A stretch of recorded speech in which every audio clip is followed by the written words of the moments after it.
Shalom, bien Seigneur. Que Dieu vous bénisse abondamment. C'est votre serviteur, Trésor Sasiki Banda, depuis cette chaîne YouTube de Réma Frequency TV. Car nous sommes dans les derniers jours de cette appellation pour passer à Trésor Sasiki Banda TV.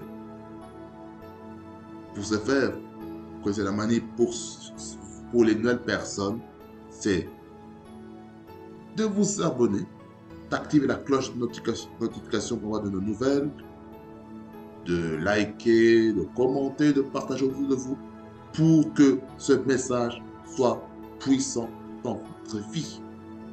Amen. Nous allons remettre ce temps entre les mains du Seigneur et puis nous allons rentrer dans le vif de notre sujet. Nous prions. Seigneur, merci pour ce moment que tu permets d'avoir en ce temps. Tu es Dieu, ton règne n'a point de fin. Seigneur, ce soir ou ce matin, peu importe le moment où mon frère ou ma soeur regardera cette vidéo, je prie, Seigneur, que tu le bénisses, que tu le fasses beaucoup du bien, que tu le nourrisses au travers de cette parole, qui sera court, mais efficace. Je prie que quelque chose se passe dans sa vie pour une nouvelle dimension avec le Seigneur. Louange, honneur et majesté de revient toi le roi des rois. Loin le prédicateur, afin qu'il annonce tes oracles avec puissance et autorité. Au nom de Jésus-Christ, que j'ai ainsi prié. Amen. Amen, frères dans le Seigneur. Nous allons prendre notre Bible en prenant Romains chapitre 12, le verset 1er et le verset 2. Mais le nœud se trouve au verset 1er. Je vais me lire les 3 premiers versets pour un meilleur contexte. La Bible dit ceci. Je vous exhorte donc, frères, par les compassions de Dieu, à offrir vos corps comme un sacrifice vivant, saint, agréable à Dieu, ce qui sera de votre part un culte raisonnable. Ne vous conformez pas au siècle présent, mais soyez transformés par le renouvellement de l'intelligence, afin que vous discerniez quelle est la volonté de Dieu, ce qui est bon, agréable et parfait. Par la grâce qui m'a été donnée, je dis à chacun de vous de n'avoir pas de lui-même une trop haute opinion, mais de revêtir des sentiments modestes selon la mesure de la foi que Dieu a départie à chacun. Amen, amen, amen. Frères et sœurs, j'intitule mon titre de mon message dans ce grand thème Cap vers 2026, l'Alliance, la consécration.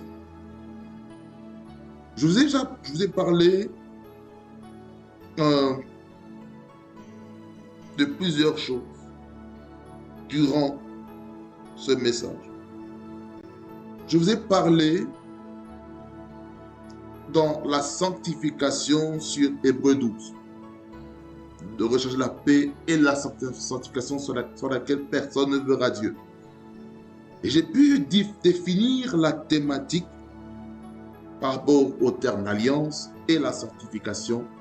Ceci, c'était le premier jour.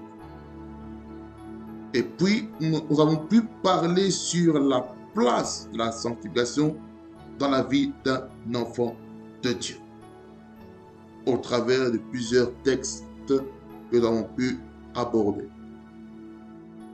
Ensuite, nous avons vu dans la sanctification, on a vu deuxièmement quelque chose d'important, qui est le deuxième texte. On a vu 1 Thessaloniciens chapitre 5 verset 23 qui parlait des 3 domaines dans lesquels notre vie doit vivre la sanctification. Entre autres, notre esprit, notre âme et notre corps. Tous ces 3 compartiments de notre vie a besoin de la sanctification. Et le but de cette sanctification de notre esprit, de notre âme et de notre corps, c'est de nous permettre d'être prêts à l'enlèvement à la parousie secrète, afin que notre corps soit transféré de la terre vers le ciel en revêtant un corps immortel dans lequel notre corps, une fois qu'on est au ciel, ça deviendra asexué. Il n'y aura plus de reproduction sexuelle. Tandis que nous sommes sur la terre ici, tandis que nous sommes ici sur la terre, nous devons comprendre que il nous est encore possible, il est encore permis de se multiplier. Comme il est écrit dans Genèse, chapitre 1er, à partir du verset 26, dans lequel on voit la création de l'homme. Et puis à partir du verset 27, on nous dit le genre qui a été créé, l'homme et la femme. Verset 28, les paroles de bénédiction. Parmi ces paroles de bénédiction, il y a la reproduction sexuelle. Le fait d'enfanter, l'enfantement fait partie des bénédictions que Dieu a placées dans un couple. Quelqu'un dit Amen. Ensuite, nous avons vu dans la troisième partie, Matthieu chapitre 5, verset 8. Maintenant, dans ce texte ici, on a pu comprendre que il y a un type de cœur qu'on doit avoir. Parce que Matthieu 5, verset 8, que nous connaissons très bien dans les Béatitudes, il dit « Heureux ceux qui ont le cœur pur, car ils verront Dieu. » Et pour cela, il y a des critères pour voir Dieu, selon Psaume chapitre 24, verset 3 à 4, qui nous dit les critères qu'il faut, que je vais vous laisser aller lire par vous-même. Parmi ceux-là, il ne dit point de mensonge. Parmi ceux-là, c'est quelqu'un d'intègre dans ses voies. Mais je ne vais pas aller plus loin. Je vous laisse aller découvrir par vous-même. C'est pour ça que ici, on a parlé de la sanctification du cœur. La sanctification du cœur est très importante. Car sans la sanctification du cœur, nous ne pourrons jamais avoir une alliance solide avec Dieu. Raison pour laquelle il est important pour nous, enfants de Dieu, d'être sanctifiés, rechercher la sainteté. La sanctification avant le mariage. Pendant les périodes de fiançailles, il faut la sanctification, la sainteté. Il faut qu'on vive la sainteté, la sanctification, même dans le ministère, dans le service pour Dieu. Nous allons chercher la sanctification dans notre famille. Nous allons chercher la sanctification dans nos églises. Nous allons rechercher la sanctification dans notre nation. Nous allons chercher la sanctification dans chaque aspect de notre vie. La sanctification dans le monde politique, la sanctification dans l'économie, la sanctification dans la justice, la sanctification dans l'éducation, dans l'enseignement, la sanctification, la sanctification même dans le divertissement, la sanctification dans la religion.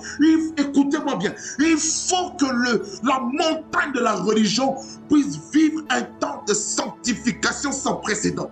Parce que, oh la monagaya soka, lorsque on blague avec la sanctification dans le sacerdoce, ce qui va arriver, on va faire entrer des esprits démoniaques qui vont agir au travers de certaines personnes pour infiltrer, pour empoisonner les gens. Raison pour laquelle, dans les livres, dans les épîtres pastoraux, l'apôtre Paul est en train de dire à son fils Timothée de ne pas imposer les mains dans la précipitation, de peur de participer au péché, non seulement au péché, mais aller encore plus loin, au jugement de la personne. C'est-à-dire, pendant quoi, il y a des jugements qui se reposent sur certaines personnes, mais on impose les mains sur des personnes qui ont un jugement divin sur leur vie et qui fait que par ricochet, nous devenons maintenant des participants maintenant à ce jugement-là. C'est pourquoi dans l'Ancien Testament, on voit lorsque la ville le Jéricho devait être voué par interdit. Vous savez que ça veut dire être voué par interdit, maudit. Parce qu'il y a eu un décret qui a été fait sur cette terre en disant que celui qui va maintenant placer les fondements de la maison, ce sera au prix de son fils aîné. Et quiconque mettra la porte, ce sera au prix de son dernier fils. Vous imaginez ce qui se passe lorsqu'il y a un jugement qui est prononcé sur une vie? Mais Élisée, il a pu restaurer la bénédiction territoriale sur Jéricho. C'est pour dire, il y a toujours un temps de restauration que Dieu opère au travers de ses serviteurs. Quelqu'un dit Amen. La sanctification du cœur. Et dans cela, c'était basé sur Psaume 15, Psaume 23, Psaume 24, verset 3 à 6 qu'on vient de lire précédemment.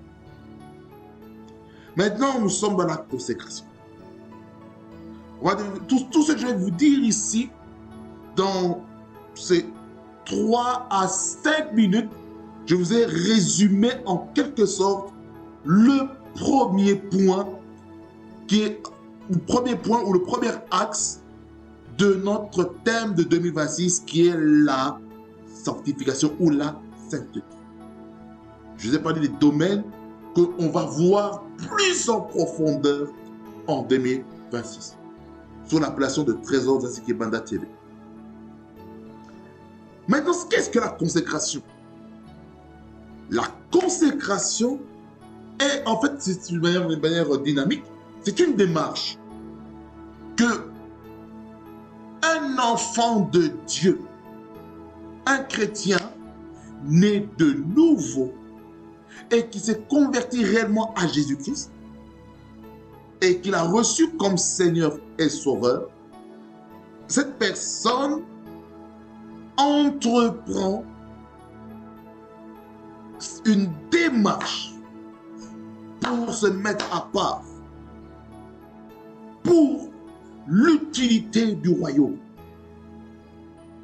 Donc, la consécration va te pousser à te mettre à part. Voyez, quand on voit dans Matthieu 16, 18, Matthieu 16, 18, Matthieu 16, 18, qui nous montre la première fois le mot église a été utilisé, ecclésia, qui est subdivisé en deux mots, de ek, kaleo, qui veut dire appelé hors d'eux. Voyez, lorsqu'on est appelé hors d'eux, c'est-à-dire, dans notre cas, les chrétiens, sommes appelés hors du système de ce monde, comme nous allons voir dans le texte de base, au verset 2, qui nous parle de se conformer au siècle présent. Dans d'autres versions, on parle des coutumes, des traditions qui est établie dans le monde dirigé par le diable lorsque l'homme est dans un état animalier. Pourquoi? Parce qu'un être animal n'a pas d'esprit. Un être animal est bipartite. Il a une âme qui vit dans un corps. Mais du moment que l'enfant de Dieu est consacré, il est né de nouveau, il a expérimenté l'assurance du salut. Maintenant, l'esprit est régénéré. Ça veut dire que le Saint-Esprit peut demeurer dans l'esprit d'un enfant de Dieu né de nouveau. Jusque-là, on est bien d'accord. Alors, la consécration a ses exigences, elle a ses implications. Cette implication, c'est que ça nous ramène encore au premier point sur la sanctification, la sainteté. L'implication, c'est quoi? Lorsqu'on voit dans notre texte de base, notre texte de base, Romains 12, il dit ceci: je vous exhorte donc, frères, par ricochet, frères et sœurs, par les compassions de Dieu, à offrir vos corps comme un sacrifice vivant, saint, agréable à Dieu. Ce que ça, pour votre part, inclut raisonnable. En fait, le contexte de ce chapitre, du verset 1er jusqu'au verset 8, c'est de nous préparer au service du Seigneur.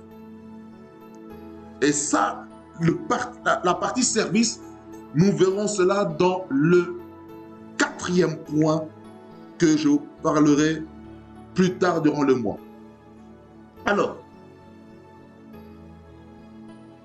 l'impact de la consécration ou l'implication de la consécration, ça va nous amener à offrir nos corps comme un sacrifice qui est comment? Vivant, saint et agréable. Vous voyez? Donc, la consécration est la sœur jumelle de la sanctification et la sainteté. Écrivez ça quelque part. La consécration est la sœur jumelle de la sanctification et la sainteté. Il n'y a pas de consécration sans sanctification. Et il n'y a pas de sanctification sans consécration. C'est impossible. On ne peut pas être consacré. On ne peut pas être mis à part sans être sanctifié. Et regardez une chose. Voyez, lorsque les Écritures nous disent que tous les premiers-nés, humains comme animaliers, appartiennent exclusivement à Dieu. Ça veut dire ceci, que les aînés de famille,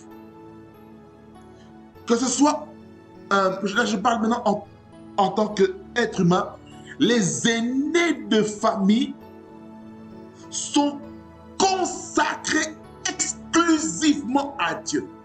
Exclusivement. Exclusivement. Oh, l'onigresto. Exclusivement. C'est pourquoi, lorsque Anne a donné naissance à Samuel, afin qu'il devienne le prophète de Dieu, c'était le premier enfant de Anne. Cet enfant-là appartient à Dieu exclusivement. Ce qui revient à dire que écoutez-moi attentivement, chère bande de famille. Veuillez m'écouter attentivement et scrupuleusement. Les aînés de famille, certes, ce sont vos enfants, biologiquement. En réalité, dans le monde spirituel, l'aîné de famille appartient à Dieu exclusivement. Ça veut dire que l'aîné de famille doit vivre une vie selon le modèle de Dieu et non selon le modèle des hommes. Je place l'aîné de famille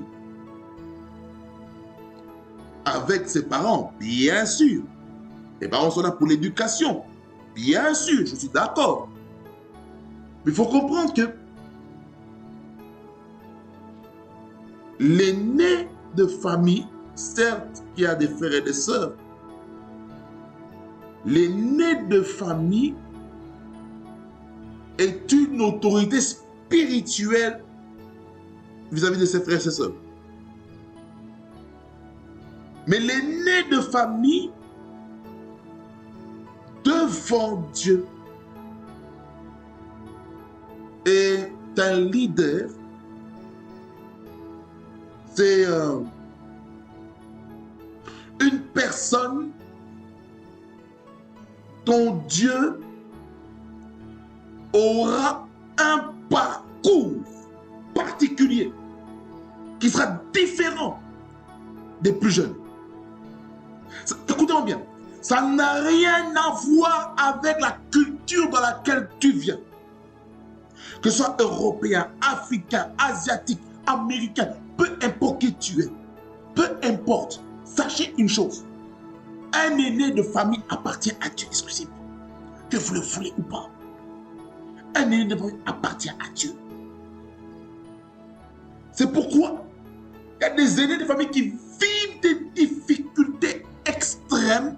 C'est parce que cela fait dans une tendance. Dieu permet cela pour te former, pour te préparer à quelque chose de grand. Dieu fait de toi une personne qui va se battre pour les plus jeunes. Parce qu'en fait, l'aîné de famille ne combat pas seulement pour lui. Comprenez-moi. L'aîné de famille combat fortement pour les générations futures. Il combat pour ses petits frères. Il combat pour ses petites sœurs. Il combat pour la génération qui vont venir après lui. Il combat aussi pour ouvrir une nouvelle génération, une nouvelle famille. Ça, c'est dans le domaine du mariage. Je parle de l'aîné de famille. Il va devenir maintenant un ancêtre. Ça veut dire ceci. L'aîné de famille, du moment qu'il est consacré à Dieu, comprenez ceci, il deviendra un ancêtre dans une famille. Écoutez-moi bien. Je vais équilibrer quelque chose. Parce que j'entends souvent, oh non, il y a le culte des ancêtres, ceci, cela. Écoutez-moi. Moi, je ne vais pas dans la dimension coutumière ou traditionnelle. C'est pas ça que je parle. Comprenons ceci. Quand on parle d'ancêtres, hein, on peut même dire, au lieu de dire ancêtres, on peut dire même aussi les pères. C'est-à-dire qu'il y a des personnes, il y a des êtres humains qui deviennent des grands esprits. Des grands esprits. Et ces grands esprits, ce sont des personnes qui ont appris à maîtriser le monde spirituel pour avoir de l'autorité sur la terre. L'aîné de famille est celui que Dieu veut susciter dans une génération. C'est pourquoi la qualité de vie de l'aîné est différente que la qualité de vie des benjamins et des cadets. Ce n'est pas le même combat. L'aîné de famille, hein, c'est celui qui reçoit les premières attaques. Les frères et sœurs, eux, ils peuvent se fâcher, ils peuvent s'offusquer de ce qui se passe avec l'aîné de famille. Ils ne comprennent peut-être pas qu'il y a un combat qui se passe dans la vie de l'aîné de famille et que les petits frères et les petites sœurs doivent prier pour leurs grands frères et leurs grandes sœurs. Ah oui. Ah oui. Pourquoi? Parce que les petits frères et les petites sœurs qui ont comme aîné de famille un serviteur de Dieu, ils doivent beaucoup prier pour leurs grands frères. Ah oui. Ah oui. Les grands frères ont besoin des prières de leurs petits frères et leurs petites sœurs. On a besoin des prières des supérieurs et on a besoin aussi des prières des inférieurs. La Bible dit dans Hébreux 7:7 que l'inférieur est béni par le supérieur. N'est-ce pas? On a besoin des prières. Les apôtres, comme l'apôtre Paul a fait la demande pour la prière, qu'on puisse prier pour lui. Que ce soit supérieur, collègue et inférieur. Ça veut dire, peu la hiérarchie dans laquelle tu es. Hiérarchie familiale, biologique comme hiérarchie familiale spirituelle. Là, je parle de l'église, l'assemblée locale, peu importe. Chaque niveau de pouvoir a besoin de la prière. On a tous besoin de la prière. Je ferme la parenthèse des aînés. Je reviens dans notre texte. L'offrande comme sacrifice vivant.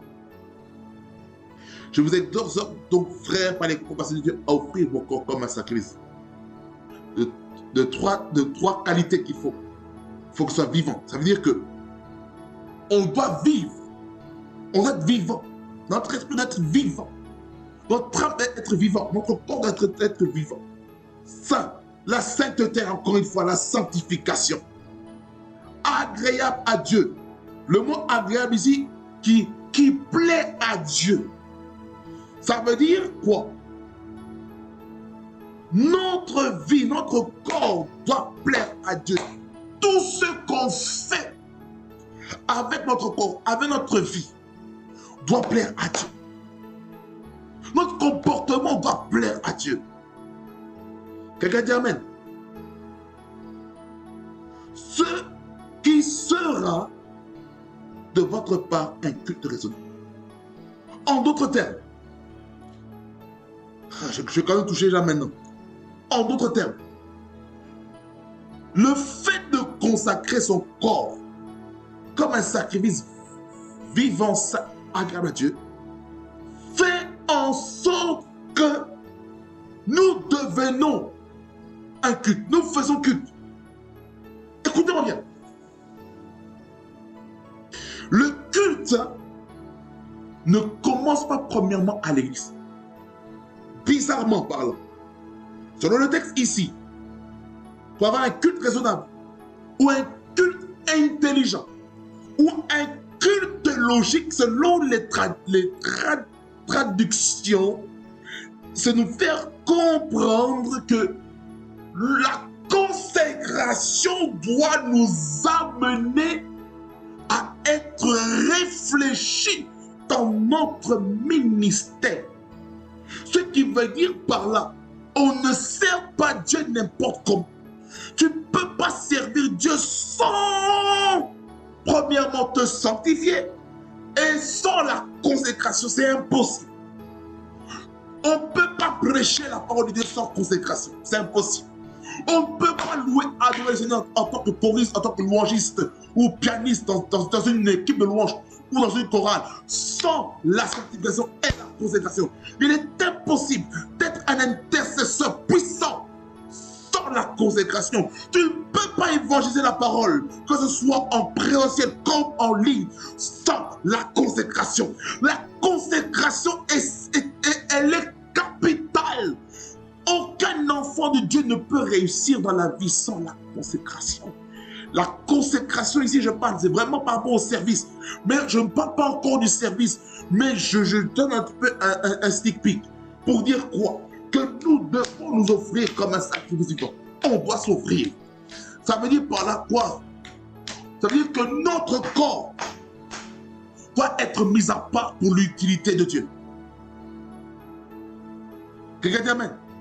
Notre corps doit être mis à part pour l'utilité commune, l'utilité divine. Ça veut dire que notre corps doit accomplir la volonté de Dieu. Quelqu'un dit Amen. Alors,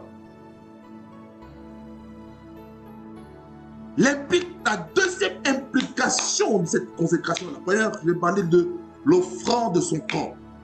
La deuxième implication de cette consécration, c'est que ça va nous pousser maintenant à ne pas succomber, à ne pas se conformer à ce que le monde, en tant que système, nous impose. Ça, c'est la deuxième chose. La troisième implication de la consécration dans l'alliance, c'est la transformation de notre être intérieur par le renouvellement d'intelligence. Cela peut se faire par la prière, la lecture de la parole, l'adoration. Ça doit de nous renouveler. C'est-à-dire que, écoutez bien, lorsqu'on sert Dieu aussi, ça nous permet aussi de expérimenter une transformation, un renouvellement en soi. L'autre implication de la consécration, c'est le discernement de la volonté de Dieu. Et cette volonté de Dieu est de 3 niveaux. Bon, agréable et parfait. Alors, je vais clôturer ici. Parce que ce mois-ci, je serai très très bref. Je ne serai pas long. Parce que Dieu a des choses à faire avec nous. Alors, frères et sœurs, la consécration, c'est le fait de se mettre à part pour être utilisé par Dieu, pour sa gloire. Et ce sacrifice, ça commence par nous-mêmes. On doit s'offrir. On doit s'offrir comme une offrande pour le Seigneur. Et quand on s'offre comme une offrande, un sacrifice pour le Seigneur, Dieu ne peut que nous bénir positivement. La Bible dit que celui qui sert le Fils, le Père l'honorera.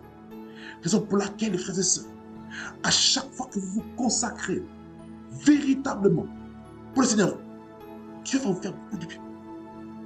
C'est pourquoi je prie que Dieu nous aide à ne pas se consacrer par les événements. Je m'explique. Ne servons pas Dieu parce que, my God, je sens l'onction. Ne servons pas Dieu parce que non. Ne nous consacrons pas juste parce qu'on va servir Dieu à l'église. Ça, c'est ce qu'on appelle la consécration événementielle.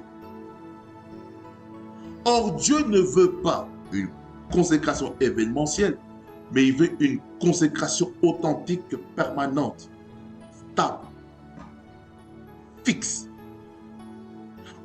Une consécration enracinée sur le Christ. Et non une consécration basée sur un service à rendre à l'église. Ça veut dire ceci. Je ne peux pas dire, au nom de lundi à vendredi, je ne me consacre pas à Jésus, pour que samedi, dimanche, je me consacre pour aller servir le dimanche. Ça n'a pas de sens. Le service pour Dieu ne se fait pas seulement les dimanches. On peut servir Dieu de toutes les manières. On peut servir Dieu au travers de l'évangélisation, l'exhortation. On peut servir Dieu par le travail que Dieu nous donne. On peut servir Dieu en mettant de l'ordre dans sa maison.